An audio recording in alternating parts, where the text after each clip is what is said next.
Бүгінгі бейнеде біз мерген атты әскери шытырман оқиғалы фильмді көреміз. Ақ қарға алда спойлерлер болады. Демалыңыз және ләззат алыңыз. Фильм математик, физик және эколог Микола Варненконың жүкті әйелі Настамен қоштасып, жұмысқа велосипедпен кетуінен басталады. Олар Донбастағы өте бейбіт ауданда 2 гектар аумақта тұрады. Олар осы аймақтағы алғашқы эко-қоныстанушылар болып саналады. Микола велосипедін қойып, өзі сабақ беретін мектепке барады. Ішінде ол жаңалықтардан арнайы жасақтың адамдардың 100%-ын жойғанын көреді. Украинаның астанасы Киевтегі тестерлер. Ол сондай-ақ олардың президентінің Ресейге қашып кеткенін біледі, өйткені Ресей Украинаға басып кіру алдында тұр. Физикадан сабақ бере отырып, Микола өз білімімен бөлісу және шәкірттеріне білім беру үшін қолдан келгеннің бәрін жасайды. Иван есімді бір оқушының оқуға деген қызығушылығының белгісі жоқ. Оның орнына ол кез келген мүмкіндікте мұғаліммен қақтығысуды жалғастырады. Сабақ біткен соң, Иван мұғалімге жақындап, тазалауды бұйырады. Өйткені ол мұнда бейтаныс адам. Жұмысқа велосипедпен баратын кезекті сапарында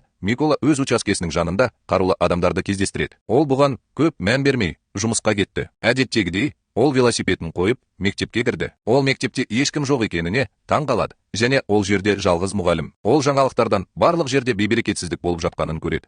Өйткені ресейлік әскерлер көрші аудандарға басып кіруді жалғастыруда. Ол бірден велосипедін алып, үйіне қайтады. Әйелі жалғыз қалды. Ал бұрын көрген қарулы адамдар туралы ой оны мазалайды. Ол қателеспейді. Алыстан әйелінің соққыға жығылғанын көреді. Ол көмекке келеді. Бірақ мылтықтың артқы жағымен соғылады. Ол жүкті болғандықтан оған зиян тигізбеуін өтінеді. Бірақ олар тыңдаудан бас тартады. Бір орыс солдаты олардың үйіне кіріп, оны өртеп жіберді. 2 орыс кетпекші болғанда, Наста кек алу үшін тасты тартып алды. Содан кейін оған оқ тиіп, Миколаның көзінше өледі. Бірнеше минуттан кейін 2 Украин милициясының мүшелері Миколаға күйген үйіне қайтып бара жатқанда, әйелі үшін қабір қазуға көмектесіп жатыр. Ол әйелі оған арнап жасаған ағаш айқышты алып кете алады. Микола әйелін жүрегі жараланып жерлейді. Содан кейін не істерін білмей украиндықтарға қосылуға бел буады. Ол олардың лагеріне бара жатқан жолда Украин милициясына қосылады. Командир оған сенбейді. Өйткені ол тыңшы болуы мүмкін деп ойлайды. Ол оларға қосылуға және орыстарды өз елінен шығаруға ниет білдіреді. Содан кейін оған олармен бірге жаттығуға мүмкіндік беріледі. Бірақ ол пацифист болғандықтан,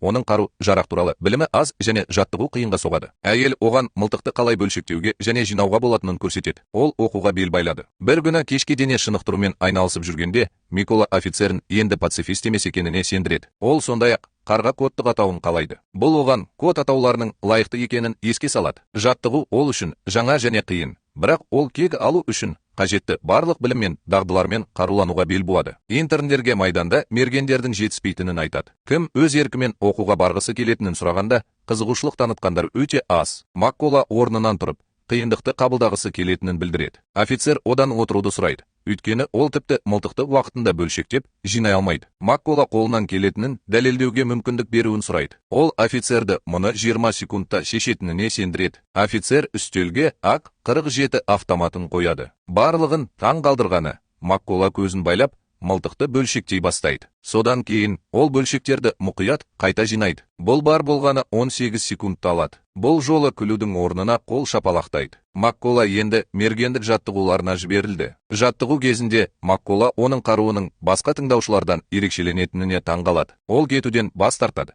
Өйткені ол бірдей қаруды алмау әділетсіз деп санайды. Ол сондай-ақ атқыштарға арналған арнайы мақсаттағы жартылай автоматты, басқа интерндер алатын винтовканы виде 63-ке беруді талап етеді. Бұл басшы құрамға онша ұнамайды. Миколаның қолында барын қабылдаудан басқа амалы жоқ. Интерндерге кез келген жағдайда көрінбейтін болып қалу керектігі айтылады. Сынақтың бір бөлігі, нұсқаушы олардан бірнеше дюйм қашықтықты атуы керек. Егер олар әрекет етсе, олар сәтсіздікке ұшырайды. Тыңдаушылардың көпшілігі сынақтан өте алмайды. Микола қатты шуылға және осы жаттығуға байланысты қауіп-қатерге қарамастан селт еткізбейді. Тағы бір әдіс, нысана көрінген бойда нысананы жабу. Микола жіберіп алды. Оның ең жақсы қаруы жоқ екенін білсе де, Микола мұны сылтау ретінде пайдаланбайды. Жаттығу негізінен есептеулерге бағытталған кезде, Микола подполковникке оның жауабын басқа тыңдаушыларына қарағанда ертерек есептей алатындай әсер қалдырады. Оның математик екендігі өте пайдалы. Микола мергендік дайындықтан өткен. Бірде подполковник Миколаға заттарын жинауды бұйырды. Ол орыстар басып алған бақылау өткізу пунктіне жіберілетін команданың бір бөлігі. Команда бірден өз позицияларына бекітіледі. Әр мергеннің өз мақсаты бар. Олар өз жоспарларын жүзеге асырғалы жатқанда,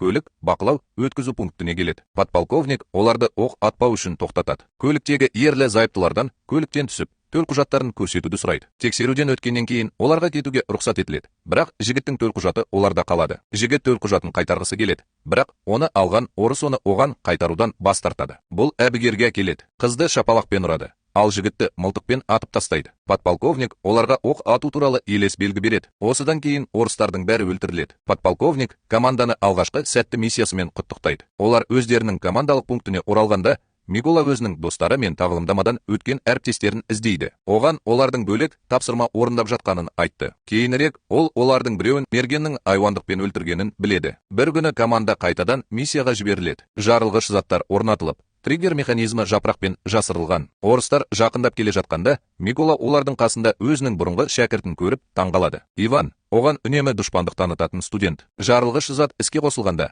барлық ресейліктер, соның ішінде Иван да қаза табады. Подполковник Миколаға Иван өз шешімін қабылдаған кезде қатты уайымдамауын айтады. Демалыс кезінде подполковник отбасының суретін түсіреді. Маккаллоу оған қарауға бола ма деп сұрайды. Полиция қызметкері оған екі қызының жұмысының сипаты туралы білмейтінін айтады. Оның әйелімен олардың жұмысын сақтап қалу туралы келісімі бар. Олар оның іссапарда екенін ғана біледі. Подполковник өзімен бірге алып жүрген айқышқа шегеленгенін көрді. Ол тұмар ма деп сұрады. Макола оған бұл оның отбасын бейнелейтінін айтты. Украина әскерилері шекара маңындағы траншеяларды күзетіп жатыр. Ал мергендер позицияларда. Ресей әскерлерінің өтуі тек уақыт мәселесі. Ал орыстар бұл аймаққа басып, кіруге дайындалып жатыр. Макола нысананы әйелін өлтірген адам ретінде көреді. Ол подполковниктен оқ атуға рұқсат сұрайды. Оған шетке шығуды бұйырды. Микола тағы да рұқсат сұрайды. Өйткені оның атысы керемет. Қазіргі уақытта ол бұл туралы шешім қабылдауға тым шыдамсыз. Өтініш қабылданбады. Бірақ Микола бұл мүмкіндікті жіберіп алмайды. Ол триггерді тартып, орыстың мойнына соқты. Орыс өлтірілді. Офицер оның бұйрығының еленбегеніне көңілі қалды. Олар білместен, Сирия есімді элиталық ресейлік мергенде олардың орналасқан жерін анықтай алады. Мергеннің қайда екенін айтады. Бірақ орыстым жылдам әрекет ете алмайды. Осыдан кейін офицер қайтыс болады. Микола енді олардың қайда екені анықталғанын біледі. Ол орыстардың шабуылына тап болған кезде офицердің өлі денесін арқасына тірейді. Ол траншея тауып, оны қауіпсіздік үшін жауып тастайды. Ол тірі шыға алды. Бірақ офицердің жолы болмады. Ол әрқашан өзіне сенетін және оған қызмет етуге мүмкіндік берген офицердің өліміне үлкен кінәні сезінеді. Ол кісі өлтіруге барған кезде оның эмоциялары басым болды, бірақ ол мұны жасамауды өтінді. Оның өлімі үшін кек алудың жалғыз жолы